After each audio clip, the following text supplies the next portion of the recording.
Sometimes the deepest exhaustion isn't physical. It's carrying responsibilities no one sees. Trying to be strong for everyone. Pretending you're okay when your heart feels heavy. Holding on to yesterday while worrying about tomorrow.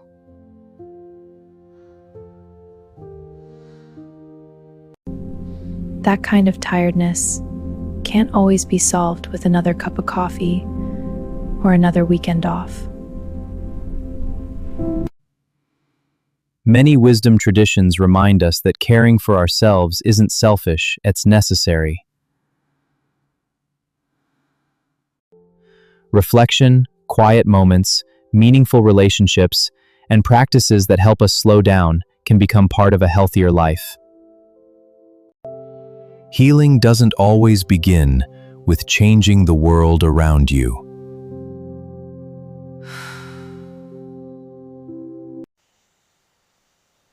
Sometimes it begins with giving yourself permission to pause.